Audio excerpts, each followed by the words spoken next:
എല്ലാ തിരക്കും കഴിഞ്ഞിട്ടൊന്ന് ഫ്രീ ആയിട്ടിരുന്നപ്പോഴാണ് ഫോണിലൊരു പരസ്യം കണ്ടത്. നാടൻ വീട്ടിലട വെച്ച് വിരിച്ച് നാടൻ കോഴി വിൽപ്പനയ്ക്കുന്നു കേട്ടോ. അപ്പോൾ സ്ഥലം ഒരു 10-25 കിലോമീറ്റർ അപ്പുറം ആണെങ്കിലും വിളിച്ചപ്പോഴേ അവരെടുത്തു. അവരോട് ഞങ്ങൾ ചോദിച്ചു ഇന്ന് തന്നെ വന്നാൽ കുഴപ്പമുണ്ടോ, നാളെ ഞങ്ങൾക്ക് സമയമില്ലെന്ന് പറഞ്ഞപ്പം അവർ പറഞ്ഞു ഓക്കെ കുഴപ്പമില്ല. നമുക്കറിയാം രാത്രി ഒരു 8-8:30 ശേഷമൊക്കെ ഒരു വീട്ടിലോട്ട് കയറി ചെല്ലുന്ന കുറച്ച് മോശമായിട്ടുള്ള കാര്യമാണ്. പക്ഷേ നമുക്ക് വേറെ വഴിയില്ലെന്ന് നമ്മൾ അവരോട് പറഞ്ഞു കേട്ടോ. അപ്പോൾ അവർ പറഞ്ഞു ഓക്കെ കുഴപ്പമില്ല, വന്നോളാൻ പറഞ്ഞു കേട്ടോ. പിന്നെ നമ്മൾ ഒന്നും നോക്കിയില്ല, അപ്പം തന്നെ ഇറങ്ങി കേട്ടോ. കാരണം നമുക്ക് പിറ്റേ ദിവസത്തേന് പോകാൻ പറ്റില്ലെന്ന് നമുക്കറിയാവുന്നതുകൊണ്ട് നമ്മൾ പിന്നെ ഒന്നും നോക്കിയില്ല, അപ്പം തന്നെ ഇറങ്ങി. അങ്ങനെ ഞങ്ങൾ കോഴി ഭയങ്കര എത്രയില്ലാട്ടോ. കാരണം കോഴി മുട്ടയിടുന്ന കോഴിയായതുകൊണ്ടേ വീട്ടിൽ നമ്മളല്ലാതെ ഒരു നാടൻ കോഴി മേടിച്ച് ഒരു 5-6 മാസമെങ്കിലും വെയിറ്റ് ചെയ്യണ്ടേ. അങ്ങനെ നമ്മൾ പൊൻകുന്നം കഴിഞ്ഞു.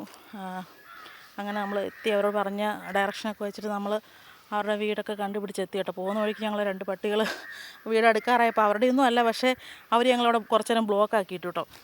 അപ്പോൾ നമ്മൾ വിചാരിച്ച് അവരുടെയാണെന്ന് വിചാരിച്ച് ഞങ്ങൾ അവരോട് ചോദിച്ചപ്പോൾ പറഞ്ഞു ഞങ്ങളുടെ അല്ലെന്ന് പറഞ്ഞു കേട്ടോ. അങ്ങനെ നമ്മൾ അവരുടെ വീട്ടിലെത്തി.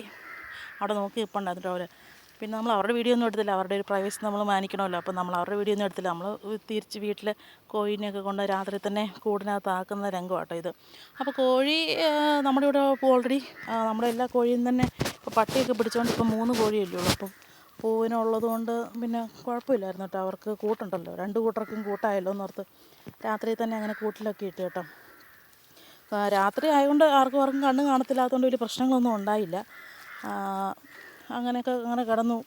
ഫുഡൊന്നും കൊടുത്തിട്ടൊന്നും കഴിച്ചില്ല, രാത്രി ആയതുകൊണ്ടായിരിക്കും എന്ന് ഞാൻ വിചാരിച്ചു. അങ്ങനെ അവരെല്ലാവരോടും അങ്ങനെയൊക്കെ നേരം വെളുപ്പിച്ചു കേട്ടോ. പക്ഷേ നേരം വെളുത്ത് കഴിഞ്ഞ പ്രശ്നം എന്താണെന്ന് വെച്ച് കഴിഞ്ഞാൽ എല്ലാവർക്കും പരസ്പരം കാണാറായപ്പോഴത്തേനും അങ്ങോട്ടും ഇങ്ങോട്ടും കൊത്തായി. ഇവർ വന്നവരാട്ടോ കൊത്താൻ തുടങ്ങി. കാരണം അവർ 4 പേര്, ഇവിടെ 3 പേരേ ഉള്ളൂ. അപ്പോൾ അവർക്ക് തമ്മിൽ അങ്ങോട്ടും ഇങ്ങോട്ടും കൊത്തായി. പൂവൻ ഇതിനകത്തൊന്നും ഇടപെടാതെ മാറുമെന്ന്. കാരണം പൂവന് എല്ലാവരെയും വേണമല്ലോ. ആരെയും പിണക്കാൻ പറ്റാത്തതുകൊണ്ട് പൂവൻ എനിക്കൊന്നും അറിയത്തില്ല എന്നും പറഞ്ഞ് അങ്ങനെ നിന്ന് കേട്ടോ. അത് കഴിഞ്ഞ് അഴിച്ചു വിട്ട് ഇച്ചിരി നേരം അഴിച്ചുവിടാതെ പൂവൻ ഇവരുടെ കൂടെ കൂടി കേട്ടോ. വന്ന 4 പേരുടെ കൂടെ കൂടി. ഇവിടെ ഉണ്ടായിരുന്ന 2 പേരെ പിന്നെ പൂവനെ അങ്ങോട്ട് അവഗണിക്കാൻ തുടങ്ങി. ഇനിയിപ്പോൾ ഇവർ കൊത്തുന്നതുകൊണ്ടാണെന്ന് തോന്നുന്നു ഇപ്പോൾ എല്ലാവരും വേറെ നടക്കാൻ തുടങ്ങി. അവർ 4 പേരും പൂവനും ഒന്നിച്ചിട്ട് ഇവിടെ ഉള്ളവരെ 2 പേരും ഒഴിവാക്കി ഇപ്പോൾ നടക്കുന്നു.